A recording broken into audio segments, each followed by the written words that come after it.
Hello, Internet. I'm David, and joining me as always is my very good friend, Paul. Hello, David. Hello, Paul. Say, Paul. Yes.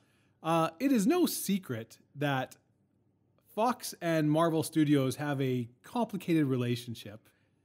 Yes, they would say it's complicated on their Facebook Yeah, their status. Facebook status would be complicated. Yes. I guess the polite way to say it would be that at times their interests have diverged. Yes, I think that they would be able to divorce without any real paperwork. Yeah. It was The less irreconcilable. polite way to say would be Yes. they bloody hate each other. Yes, this might be War of the Roses style hatred going on. Yep, there you go. But why? What happened to bring them to this point? Well, let me take you down memory lane, and we're going to retrace the troubled relationship, the history of the troubled relationship All right. between Fox and Marvel. All right, Memory lane. memory lane. So you got to understand this. You got to go way back to the 1990s. Okay? When Marvel was in a really bad way financially, which a lot of people maybe now who weren't comic book fans at the time might not know that Marvel was actually bankrupt, declared bankruptcy in the middle of the 90s. Yes. And not only declared bankruptcy, but immediately after the company started tearing itself apart. There was all kinds of legal fights amongst the directors and the current CEO and And the creators, I believe. yeah, there was Yep. all kinds of, they went for about 2 or 3 years. It looked like Marvel was always just, a hair's breadth away from shutting their doors completely and being done. The stuff that happened there is actually pretty interesting. And if you were interested in it, you can Google a guy named Ronald Perlman, not the actor. It's spelled different. P-E-R-E. He's Hellboy. Yeah, not that one. Oh, Different okay. Ronald Perlman. He's a really interesting story, and his impact on comic books is also very interesting, but we're not going to get into that now. He's the guy that got into like variant covers and all the stuff that sort of, Oh. yeah. Now I want to pause the video. Yeah, so you should pause the I video. won't. I won't. I'll wait till the end. But we're not going to get into that.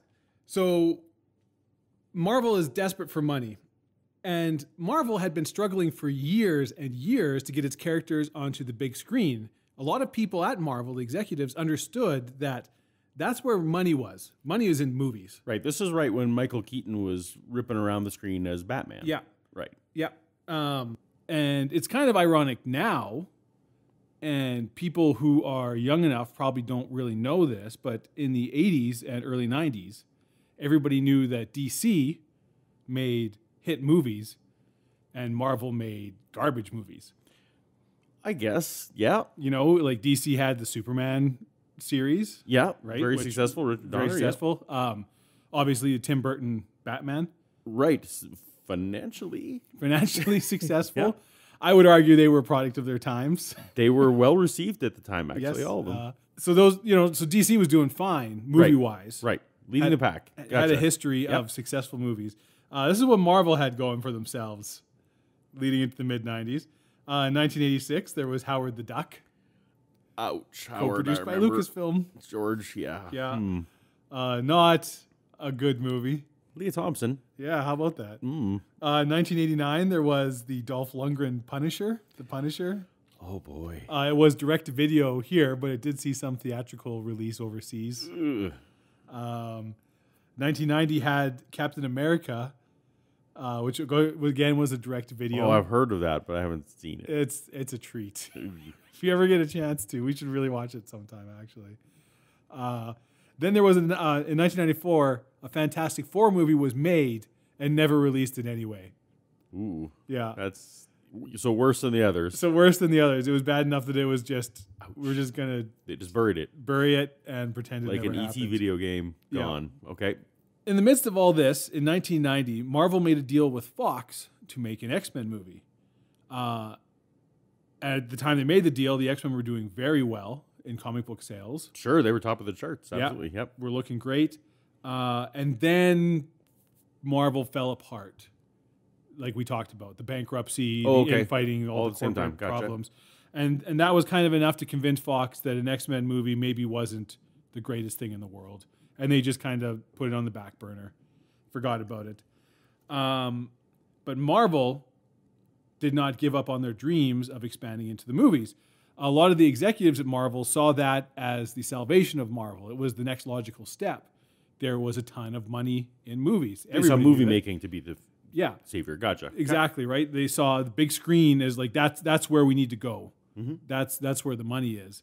And so they started selling the live action rights to their properties to anyone who was interested.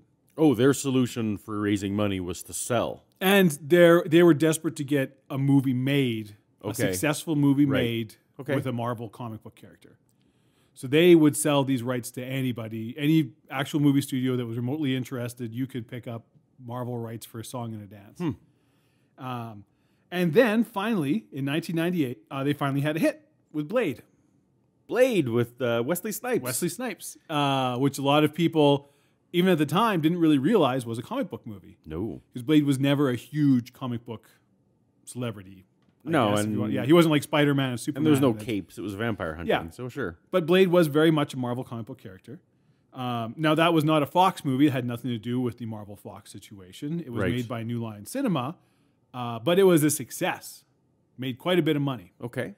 And it was enough to convince Fox that, hey, maybe this X-Men movie is a good idea after all. And so they got the wheels turning on X-Men. Okay. And a couple years later, in 2000, Bryan Singer's X-Men was released. Nice. And it was also a hit. Did Huge well shot. Critically, financially, yeah. Out from nowhere. Out from nowhere. Had some big name actors associated with it. Sure. Some relatively unknown actors that have become stars since. Yep. And then the icing on the cake, the capstone, what sealed the deal for comic book movies for our generation, Spider-Man. Sony Pictures Spider-Man in 2002. Tobey Maguire, 2000. Yeah. Completely changed the game because Spider-Man was a colossal hit. It was the very first movie in history to make $100 million in its opening weekend. Right. It set the record for the highest opening day of all time, a record that it would hold until Spider-Man 2 beat it. Right. And this is no slouch. That's the same year as Episode 2, Attack of the Clones. So, Yeah. So this movie was not just doing well for a comic book movie, like you said. This was doing better than Star Wars. This was doing better than like Jurassic Park had done, than Die Hard movies had done. This was, huge. Right. Well, it had done better than any movie. Sure. And it was certainly looked different than anything that came before it. Makes sense. And so that is what made Hollywood realize that there was some pretty big money to be made in these comic book movies if you made a quality movie. Okay. A lot of the ones from the 80s and 90s were not especially quality. They were lower budget. That's unfair. That is not unfair. That is a very accurate summation. But so Spider-Man here, it's the proof. You can make gobs of money on comic book movies. Way more than you could ever make off comic books themselves. Okay. And this was what certain executives at Marvel had been saying for 20 years, that this was the future of their company. Right. And they were proven right. Right. So they must have been so excited about all the money they were getting. They were excited, but they weren't getting any money. What? See, because of these crazy deals that Marvel had signed in the midst of its darkest nights, they were making only a fraction of the money these movies would make. So, for example, Blade made around $70 million in the North American box office. 70. Okay. Marvel's cut of that was a pretty pathetic $25,000. Ouch. Pays for one assistant. Yeah, nice. Okay. That's what... So, and we don't know the exact details, but apparently the X-Men and Spider-Man deals are right in that same wheelhouse, that they make a small percentage of these, tens and hundreds of millions of dollars that these movies are making. Got it. So Marvel at this point realizes they have essentially given away huge future business opportunities. Of course, yeah. That they, in their desperation, signed away probably hundreds of $millions over years for nothing. And in 2003, this guy named David Meisel has an idea.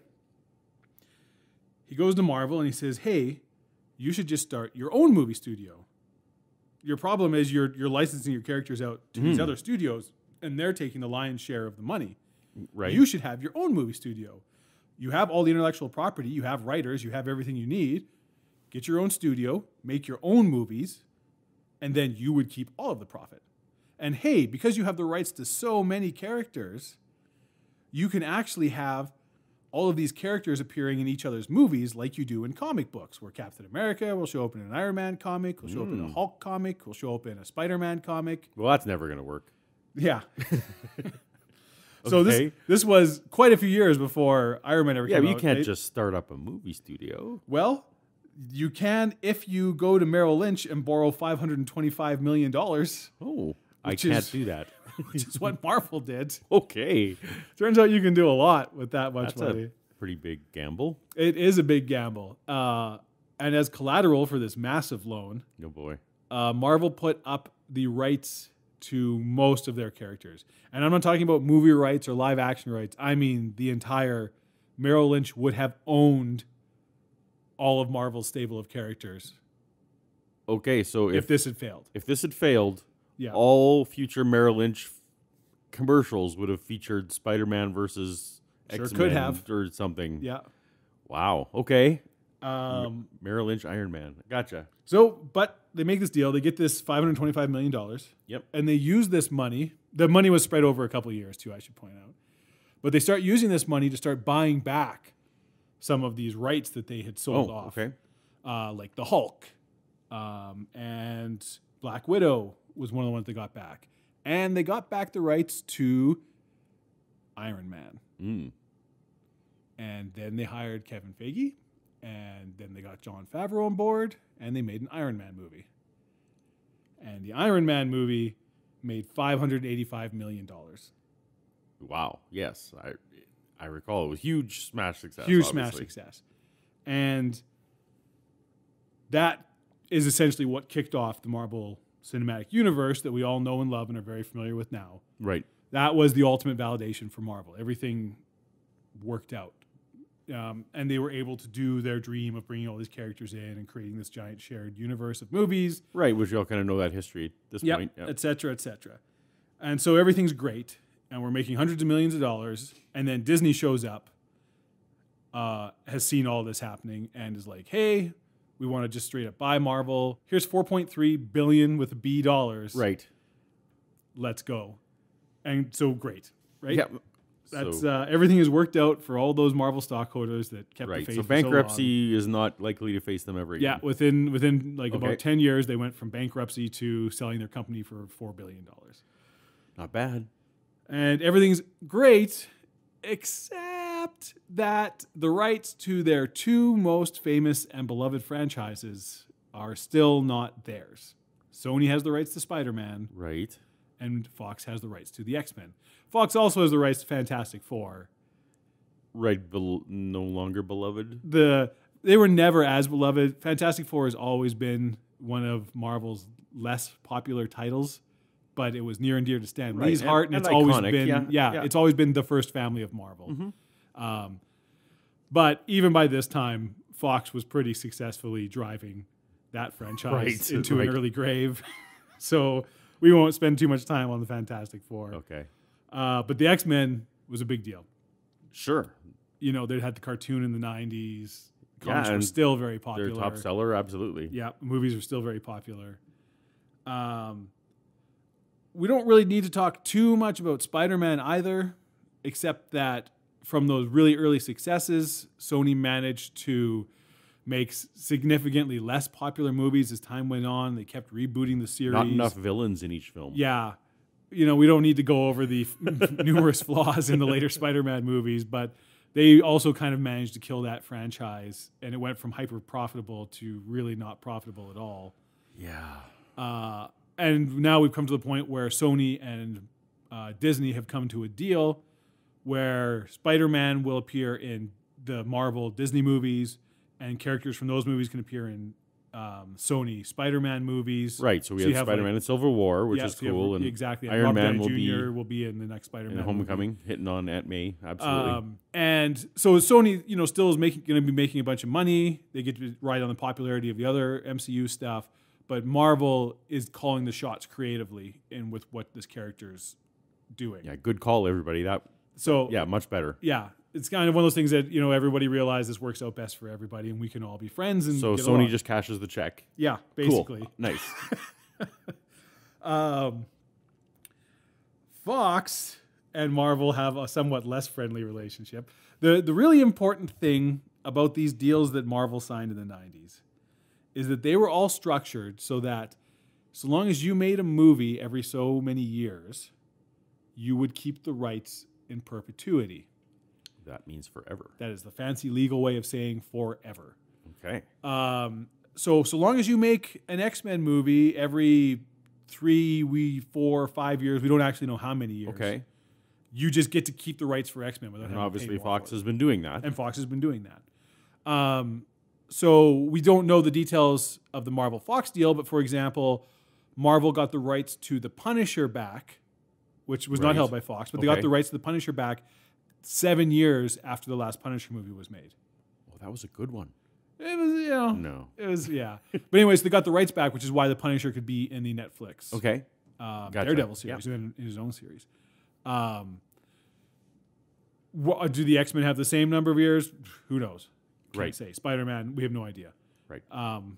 But so conceivably, as long as Fox makes an X-Men movie every 7 years, they Which can is keep those rights. totally in their control, I assume. Yeah. And we also don't know, like, does Deadpool count?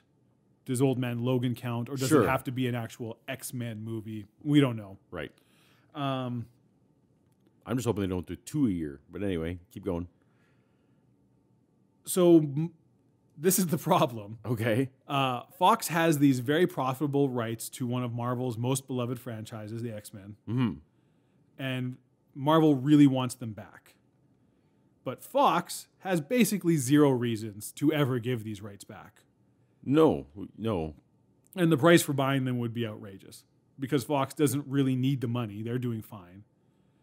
And they don't like each other. Like, they would charge Of an course. awful Yeah, lot there'd be for some them. kind of... Because they'd be missing out on potentially 20 future movies of profit if they sell these Right. rights. You know, whatever it is. It's a huge amount of money it would take. Plus the don't be so greedy tax. Yeah. Or, yeah. Okay. So really all Marvel has left to do is to try to sabotage these properties in whatever ways it can. Okay, so Marvel owns the X-Men, Yes. but you're talking about them sabotaging their own property. Yes, they are now in the state where they are purposely sabotaging properties they created and own most of the rights to out of pettiness. Pretty much 100% out of pettiness and spite. So here's some examples. Good on you, Disney. Years and years ago, Marvel stopped introducing new characters into the X-Men universe. Oh, This happened even before Disney bought Marvel. okay.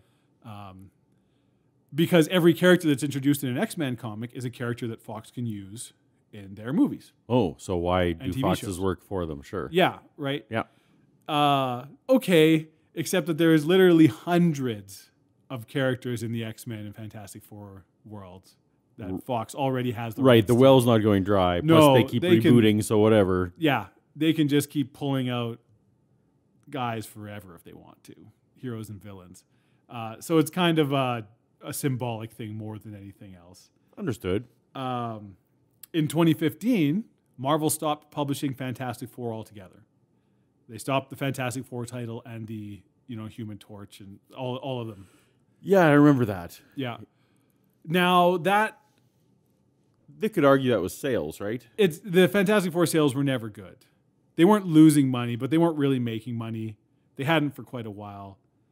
But Marvel had always stuck with them because they were one of the cornerstones of the Marvel comic Yeah, that universe. makes sense. Yeah, Right? Like, they've been around for a really long time. sure. But no, that's the point where Marvel just pulled the plug on them altogether. They have also one of the really big things is merchandising. Of course. So Marvel still has the merchandising rights to all of this. Oh, Score. That's what made Lucasfilm. Yeah. Yeah. But they stopped producing merchandise based on anything Fox was doing. They even went so far as to they went through and took the characters out of T-shirts and posters they were making.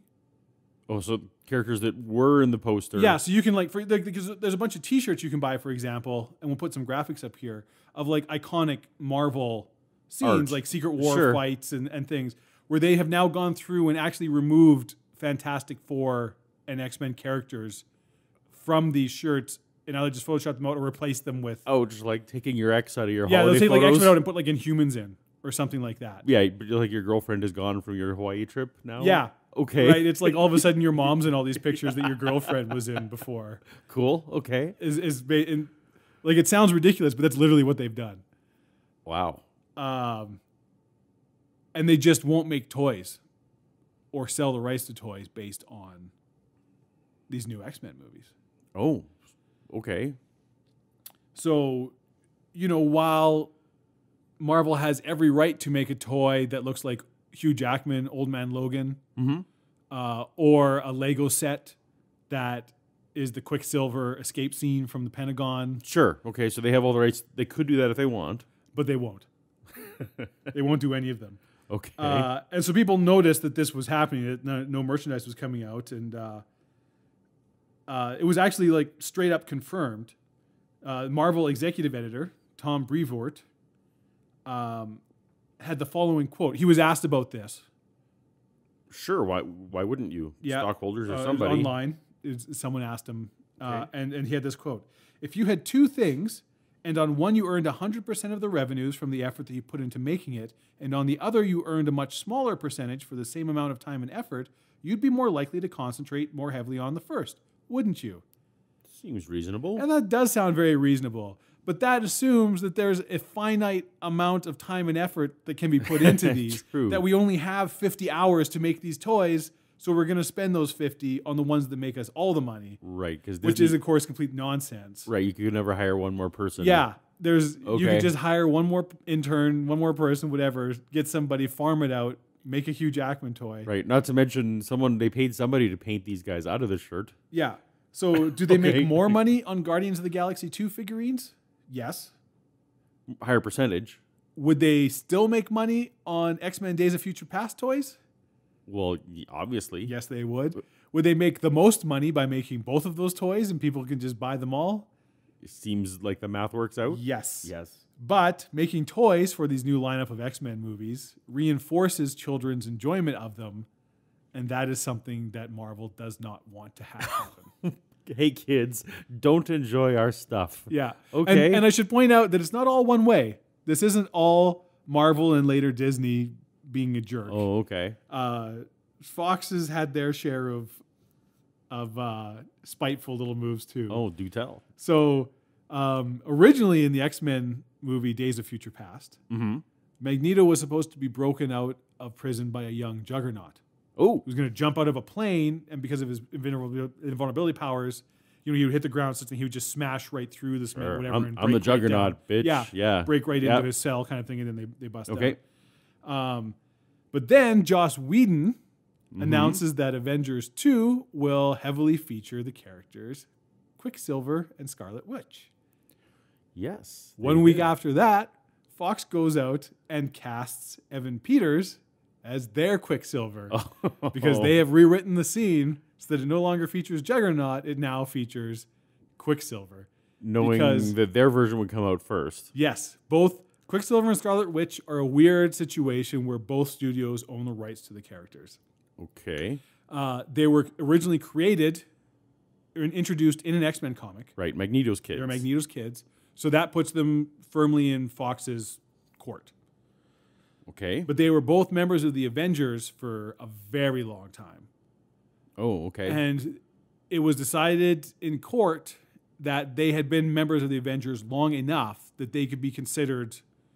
So that's a function of time. Yeah. Okay, because I thought it wasn't like they just showed up in an issue 2. They right, were in sometimes for decades. Wolverine was in like one episode. Yeah. Yeah. No, okay. they were like actual members of the Avengers for right. dozens and dozens of issues. Okay. So it was decided in court that they could reasonably, legally be called Avengers. And so it was decided that both studios had a legitimate claim to them and both could use the characters as they saw fit in their projects. Well, isn't this nice? Isn't this nice? So Fox thought it would be hilarious to introduce a different version of Quicksilver than the one that Marvel was putting out, and to make sure that his scenes were really, really fun and memorable. A lot of people think that Quicksilver scenes in Days of Future Past and Apocalypse are the best scenes in the movie. Well, they are. Wait, so those were out of spite? We should get whole movies out of spite if they're going to be that good. If they're going to be that good, it turns out it's a good motivator. Now, of course, Fox will say that this was not out of spite. This was just a decision that was made. We just were we thought it'd be more fun. It just happens that we thought of this more fun thing after it was announced that Quicksilver was going to be. And also, it just so happens that after Fox is announcing, hey, Quicksilver is going to be in our X-Men movie, the Marvel version of Quicksilver dies. Yeah, that can't be a coincidence. The only Avenger, that's ever died in any movie. Right. But not Scarlet Witch. Coincidence?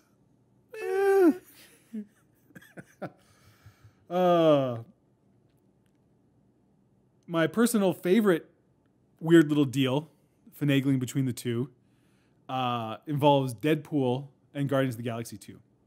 Okay. So Guardians of the Galaxy 2 features a character called Ego the Living Planet. Right. Kurt Russell is cast as this character. Right. This will be Star-Lord's dad, I think, in the film. That's the rumor. Okay. All right. So James Gunn, who wrote and directed the first Guardians of the Galaxy and is writing and directing Guardians of the Galaxy 2, had written this character in, being a fan of the comics, and it cast Kurt Russell and was going, and then found out somebody at some point mentioned, oh, by the way, we don't have the rights to Ego the Living Planet. That belongs to Fox. Oops. I believe he's part of the Fantastic Four. Oh, yeah, not an X-Man. Because Okay. him and Silver Surfer fought about. There's a whole, Okay, and Galactus has been involved with Ego many times. Okay. So Fox has the rights to Ego the Living Planet. And James Gunn is like, well, we're already kind of well in our way here. If we go to change this now, it's going to be a really big problem. Luckily for Mr. Gunn and company, Fox was making Deadpool. And they wanted to include the character Negasonic Teenage Warhead, who is definitely an X-Men. Yeah, but they had the rights. Yeah. That was very replaceable, but okay. I think they really like the name. Honestly, I think that's it. But the problem is, in the comic books, Negasonic Teenage Warhead is a completely different character than what's portrayed in the movie Deadpool. Oh. She does not have crazy kinetic fireball powers. Okay, what does she have? She has the ability to see the future somewhat. She's a telepath like Professor X. Okay. So she has all these mental powers. She's very goth. She wears all black and like mascara and stuff. Oh, that kind of came. And she's only in a couple comics and then she dies. And okay. That's the end of Negasonic Teenage Warhead. So somebody just saw that name and thought this is awesome and we're going to put her in the movie. So they could not make toys of her. Yeah. Uh-huh. But to completely change a character's powers and appearance like that, you need Marvel's permission. Oh, nice. Fox can use the characters, whatever, if you want to have Logan hosting a bar mitzvah, that's fine. But you can't, give him laser eyes like Cyclops. That is not fine. Okay. So they have to go to I Marvel. shouldn't think about this bar mitzvah, so that's where my head's going. All right. Let's go to Marvel and say, hey, we want to change the powers on this character. And they know this is going to be a problem because they know what the relationship's like between them. Oh, this is... But Marvel is like, well, we really want Ego the Living Planet, who you're never going to use for anything. Yeah, but they're just fair is fair. Just play chicken. They hate each other. Well, at some point, this deal was done by people a couple rows below the top executives who really hate each other. And enough reasonable people were able to get together in a room and sign a deal whereby Ego goes over to Guardians of the Galaxy and they can do what they want with the powers of Negasonic Teenage Warhead. Okay. But there has to be like this big multi-page legal contract involved for this kind of... and some egos. But at the end of the day, the fans win because we get... I guess so. We're getting two really fun movies out of this. Hopefully. And now Marvel has gone so far as basically they are now pulling out the big guns in that they have started killing off X-Men. Oh, in the comic in the books. comics, it looks as though they are trying to phase out the X-Men comics entirely, even though they're still one of their better-selling comics. Well, that'll serve them. So, for example, Jean Grey is now dead. Has been dead for quite a while. Yeah. Logan. Oh yeah, he's Wolverine encased in adamantium somewhere. He's dead. Okay. Because his healing power was deactivated. Oh, so he's- and he was encased in adamantium. So he's dead, Yeah, so okay. he's dead. And Marvel's been pretty clear. They're like, no, he's dead. His daughter X-23 is now being Wolverine. Right. And now in December last year, Cyclops died. Old Scott Summers himself. I'm not sad about that, but okay. No, that's it. You know, like it's not like they're the most popular X-Men, Jean Grey and Cyclops, but they are, Well, they're most associated with the movies. and they've been around forever, Sure, yeah. right? Like they're both original X-Men. Yeah. Professor Um, X still okay? Yeah, Okay. but mutants have been dying all over the place, and what's happening is they're bringing in Oh, this they group. had that mutant bomb or something. Yeah, the Terrigen Oh. Mist and the Inhumans, they're basically becoming the new mutants, but they're not mutants. So as long as you don't use the M word, Fox doesn't have rights to them. They're not mutants, they're Inhumans. I see. They don't get their power from an X gene, which by the way doesn't work anymore. Nobody gets powers from the X gene anymore. Okay. They get their powers from this Terrigen. How Yeah. very crafty. Yeah. So that's How where many now lawyers are involved in that one? that's where Marvel has come to, that they are now deliberately sabotaging one of their preeminent comic book lines. Ouch. And of course, the irony of all of this is that comic book sales have never driven movie sales. No, not at all. The reverse. Yeah, very much the opposite. That when movies do incredibly well, you see a spike in the corresponding Right. comic titles and trades. So they don't want to sell Old Man Logan comics. Yeah, but they just don't care. Okay. Well, actually, to be fair, they are selling Old Man Logan comics. Oh, okay. But they are not, because Old Man Logan's from a different timeline than Wolverine. So Oh. Wolverine's still dead. This but is Old Man very Logan's- inconsistent. All right. Well, it's comic book logic, right? Yeah, because you have competing views in Marvel. You have the people who just hate Fox and want to sabotage this, and people whose job it is to sell comic books. Right. And it's really hard to sell Okay. comic books when you're killing off your most popular comic book characters. Wow. So that is where we stand today. X-Men Apocalypse made hundreds of millions of dollars. Deadpool 2 coming out there's no reason to think it's not going to do incredibly well. Hmm. So Fox, again, has absolutely no reason to sell this series off, and there's nothing more Marvel can do to get it back. So we can look forward to, years and years more of these Shenanigans. legal backdoors, and weird ways to try and stab the other company in the back. Ouch. Well, now I kind of want to see something kind of crazy. Yeah. Well, there you go. So I hope you learned a little something about the history of did. Marvel and Fox. If you guys out there enjoyed this video, we would love it if you clicked the like. If you really liked it, we would love it if you clicked subscribe and saw more of our videos and more of what we have to offer. And we would also love to hear what you think about this. Did you learn something new today? Did you already know this? Do you think I'm a nut job and this is all a conspiracy theory and the companies love each other? And what get along crazy really well? things could Fox and Marvel do to each other next? Absolutely. Throw that in the comments below. We'd love to hear from you. And I am Dave. And I'm Paul. And this is Fractal signing off.